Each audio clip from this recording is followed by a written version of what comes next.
पूर्णा तालुक्यातील अतिवृष्टी नुकसान झालेल्या पिकाचे व घराचे तात्काळ पंचनामे करून हेक्टरी 50,000 रुपये मदत जाहीर करण्यात यावी व विमा कंपनीला पंचनामे करून सरसकट विमा देण्याचे आदेशित करावे या व इतर मागण्याचे निवेदन पूर्णा तहसीलदार माधव बोतीकर यांना देण्यात आले। या निवेदनावर शिवसेना माजी जिल्हा प्रमुख सुधाकर खराटे, तालुका प्रमुख काशीनाथ काळबांडे, शहर प्रमुख मुंजा कदम, बालाजी देसाई, दशरथ भोसले, संतोष एकलारे, गजानन सौराते, बंडूआप्पा बनसोडे, विकास वैजवाडे, विशाल भोसले, सभापती बालाजी खैरे, नारायण पिसाळ, विश्वनाथ सोळंके, कोंडीबा सोनटके, बालाजी वैद्य, सुदामराव डोईपोडे, उद्धवराव काळे, गोविंद सोलो, माणिक काळे, पुंडलिकराव मोरे, सुदामराव ढोणे, बालाजी पिसाळ, नवनाथ पारवे, गजानन शिराळे, बालाजी काळबांडे, तातेराव चव्हाण, माऊली वंजे आदींच्या स्वाक्षरी आहेत। 31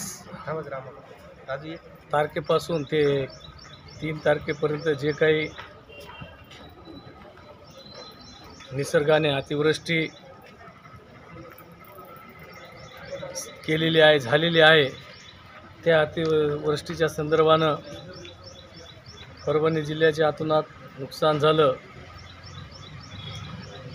परभणीला काल मान्य लाडके खासदार संजय उर्फ बंडू जाधव आमदार साहेबांच्या नेतृत्वाखाली कलेक्टर साहेबांना निवेदन देण्यात आलं व आज पूर्णा तालुका येथे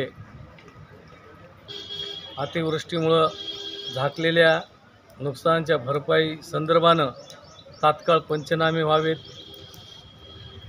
शेती पाण्याखाली गेल्यात, घराचे काही नुकसान झाले, जनावरे दगावलेत, MSCBचे पोल पडलेत, गंगाकाठच्या भागामधल्या सगळ्या शेतीचे सोयाबीन, कापूस वाहून गेला।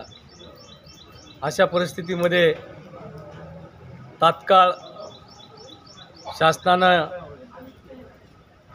शेतकऱ्यांना पंचनामे करून मदत करावी, हेक्टरी 50,000 रुपये शेतकऱ्याला द्यावेत अशी शिवसेना उद्धव बाळासाहेब ठाकरे शिवसेना तालुका पूर्णाच्या वतीनं आमची मागणी आहे। तहसीलदारांना आम्ही विनंती केली, तात्काळ पंचनामे करावे।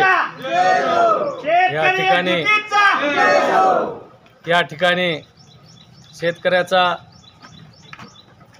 संयमपणा शासनानं पाहू नये, तात्काळ शेतकऱ्याला मदत द्यावी अशी या ठिकाणी शिवसेनेच्या वतीने आम्ही मागणी करत आहोत।